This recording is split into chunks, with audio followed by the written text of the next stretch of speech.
Welcome to episode 6 of The Pulpiteer. I'm your host, Eric Hepburn, and I'm glad to have you join us for today's episode.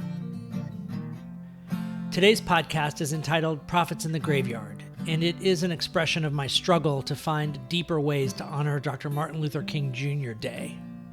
As you'll notice, we're months past MLK Day, so that deserves a small aside about how I produce the podcast. On Sundays when I'm in the pulpit at St. Gabriel, I will usually produce a tailored version of that Sunday's sermon as the podcast. When I'm not in the pulpit, I'll pull something from my writing and sermon archive before the podcast. So this month, June 2024, I'm out of the pulpit 3 times, and so I've pulled episodes 6, 8, and 9 from earlier this year before I started the Pulpiteer. I hope you enjoy them. Let's get started. We begin this episode with lyrics written by Amy Ray from the Indigo Girls song Jonas and Ezekiel, which is where the title of this episode comes from. Quote, "A bullet in the head, now he's dead. A friend of a friend," someone said. "He was an activist with a very short life. I think there's a lesson here. He died without a fight. In the war over land where the world began. Prophecies say it's where the world will end. But there's a tremor growing in our own backyard. Fear in our heads. Fear in our hearts. Prophets in the graveyard." End quote. In episode 2, No Sticks, No Carrots, Just Love, we talked about Jesus. We brought in Marshall Rosenberg's work on nonviolent communication and Alfie Kohn's work on rewards and punishment, and we used that work to discern the religion of Jesus from the religion about Jesus. We're going to try something similar today in honor of Dr. King. Now, I propose to you that the same injustice done to Jesus by his followers is paralleled in the way we typically celebrate MLK Day. MLK was a prophet who put the movement and the truth and the message and the people he served above his own needs and his own safety, yet the holiday has devolved into a celebration of his personality, into turning him into a safe idol of black excellence. To be sure, Dr. King was both black and excellent, but I also think that, like Jesus, he has been neutered and idolized in the retelling, in the reinterpretation. We have drawn a box labeled civil rights leader and put him inside that box, keeping his prophecy racialized and his contributions confined in racial terms. As long as Dr. King is simply a spokesperson for oppressed black people, he is relatively safe, so we have reduced him to that and tried to keep him there. Here is a bit from Dr. King in his own words in the aftermath of President Kennedy's assassination. Quote, "Ours is a climate filled with heavy torrents of false accusation, jostling winds of hatred, and raging storms of violence. It is a climate where men cannot disagree without being disagreeable, and where they express dissent through violence and murder. So in a sense, we are all participants in these horrible acts. By our silence, by our willingness to compromise principle, by our constant attempt to cure the cancer of racial injustice with the Vaseline of gradualism, by our readiness to allow arms to be purchased at will and fired at whim, by allowing our movie and television screens to teach our children that the hero is one who masters the art of shooting and the technique of killing. By allowing all these developments, we have created an atmosphere in which violence and hatred have become popular pastimes." End quote. Let's go back to Jesus for a second. If his murder, his assassination, is supernaturally required by the story we tell about him, then it isn't a tragedy anymore. It isn't an act of malice and cowardice and bile and villainy. It literally becomes part of the act of salvation. I reject that. His assassination was just that, the politically motivated murder of someone whose influence and message about the transformational power of love made him dangerous. So he was murdered. Not murdered to save our souls. He was murdered in the self-serving and venal interests of those who claimed as their birthright the right to subjugate and exploit other human beings. And so it was with Dr. King, in my humble opinion. Having garnered some victories on the civil rights front, his attention began to turn to America's economic system of exploitation. He began to see and to speak about the evils of poverty, the evils of a system that uses racial division to distract attention from the classist exploitation of poor and working people, regardless of race. He began to see and to speak about the evils of militarism and the use of violence against human beings in both domestic and foreign contexts. He began to practice the deep truth of Jesus' wisdom, quote, "I tell you the truth, whatever you did for one of the least of these brothers of mine, you did for me," end quote. There is no freedom for any of us greater than the freedom of the least of us. It cannot and will not be otherwise, despite our protestations and illusions and wishes to the contrary. You will not find peace while your siblings are being slaughtered in Ukraine and Gaza and Chicago. In Dr. King's words from his address to Southern Methodist University in 1966, quote, "God is not interested merely in the freedom of black men and brown men and yellow men, but God is interested in the freedom of the whole human race and the creation of a society where all men will live together as brothers, and every man will respect the dignity and worth of human personality. And so that is the need to stand up. That is the need for all people of goodwill in this nation to become involved participants. For all too long we have had silent onlookers, but now there must be more involved participants who solve this problem and get rid of this one huge wrong of our nation. There must be a kind of divine discontent. You know, there are certain technical words in every academic discipline which soon become stereotypes and cliches. Every academic discipline has its technical nomenclature. Modern psychology has a word that is probably used more than any other word in psychology. It is the word maladjusted. It is the ring and cry of modern child psychology, and certainly we all want to avoid the maladjusted life. We all want to live a well-adjusted life in order to avoid the neurotic and schizophrenic personalities. But I must say honestly that there are some things in our nation and the world for which I am proud to be maladjusted and wish all men of goodwill would be maladjusted until the good society is realized. I never intend to adjust myself to segregation and discrimination. I never intend to become adjusted to religious bigotry. I never intend to adjust myself to economic conditions that will take necessities from the many to give luxuries to the few, leaving millions of people smothering in an airtight cage of poverty in the midst of an affluent society. I never intend to adjust myself to the madness of militarism and the self-defeating effects of physical violence." End quote. Now, with this in mind, I want to read to you again the words from Amy Ray. "A bullet in the head, now he's dead. A friend of a friend, someone said.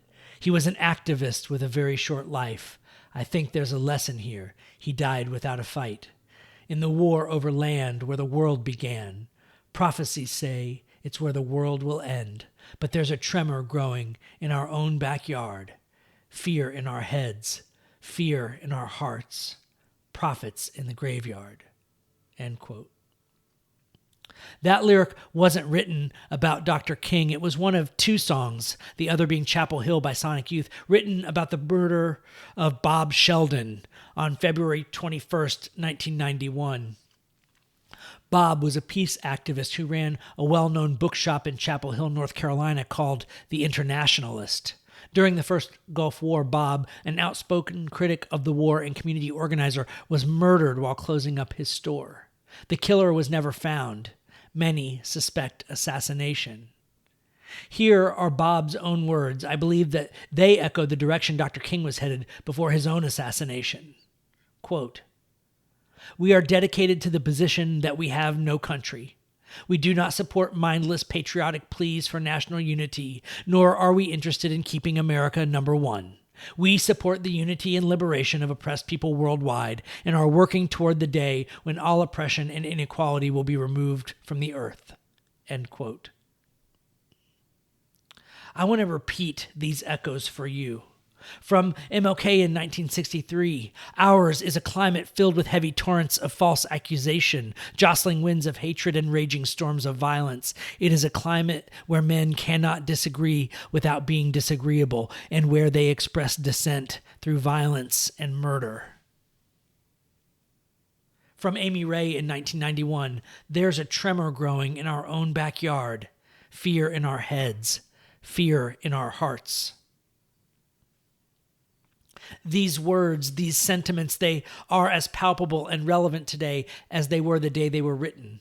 One could argue that they will always resonate because people are people, because we're only human. I hope that you, like me, experience a deep revulsion toward that idea, an innate sense that it is not only untrue, but that it is toxic to the healing that we need with and from and among each other. Maybe there are only a few Buddhas and Jesuses and Gandhis and Martin Luther King Jr.'s and Amy Rays, but there are hundreds of thousands, maybe millions of Bob Sheldons out there right now. People working in their communities to promote a culture of love and respect and mutual interdependence. And like Bob, many of them are killed for it. And it is them who we honor as prophets in the graveyard. In my reading of history, there is another observation about our murdered prophets that I want to share. The assassination of prophets is effective at stalling our collective progress and healing. It delays our ability to create the better world that we dream of for our children. For every disciple or follower who steps up in the wake of those murders to take on their own prophetic mantle, there are hundreds and thousands who lose hope, who lose their way, who just can't muster that vision of the brighter future that the prophet helped crystallize for them. This is not to fall into the trap of dividing the world into prophets who matter and followers who don't. It is simply to recognize that our gifts, no matter what they are both rare and necessary. Okay. I've got one more thread I want to tug on before we wrap up today, to excavate some deeper truths that might be getting in the way of the healing we need, that might be keeping us stuck in these resonant patterns of toxicity and fear and violence. There is a prevalent pattern of toxic leadership in our world now and in our recorded histories. It is a pattern of leaders who are so insecure that they try to make themselves feel bigger by putting other people down.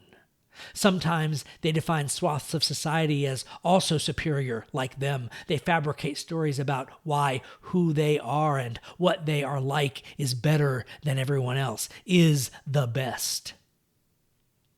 Now, in Eckhart Tolle's language, we call this ego in its individual and collective guises, and that is both insightful and helpful. But I want to push us in a direction that ties more deeply into our theme this morning. And to do that, I'm going to call on the work of Ernest Becker and his most influential book, The Denial of Death.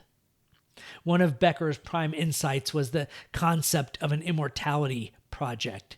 This is the idea that we displace our fear of death, our fear of non-existence, our fear of not mattering onto some project or organization or identity that we see as deathless, as timeless.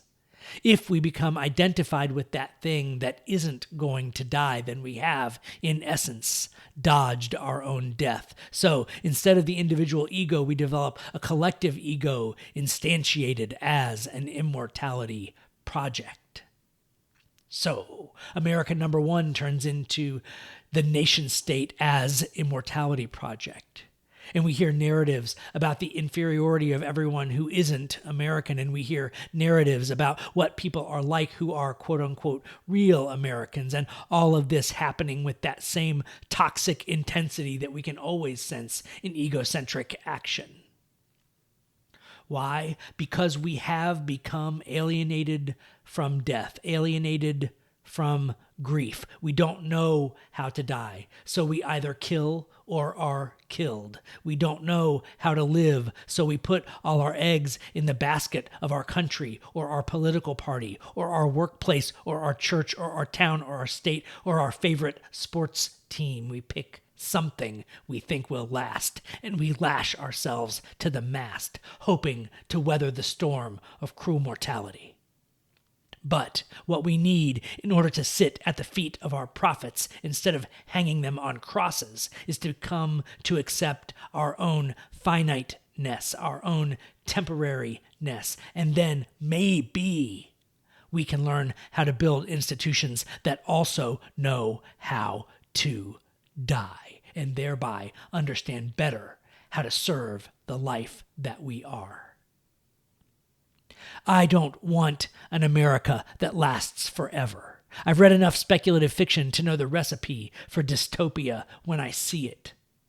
I don't want a religion or a church that lasts forever. I want these things to live their best lives and die their best deaths, and to leave the nutrients in the soil that are needed for the next generation of things to grow. That is being true to life. That is showing up honestly and earnestly as an individual or a collective, and being willing for your life or for your organization's life or your nation's life to be part of life, to give back to life the energy it let you borrow for a time when your time is done. May it be so, and amen. The Pulpiteer Podcast is a production of the San Gabriel Unitarian Universalist Fellowship of Georgetown, Texas. If you'd like to support the podcast, you can make a donation at sangabrieluu.org/give. The podcast is hosted by Spotify, and theme music is by John Faber. The podcast is written, produced, and performed by Eric Hepburn.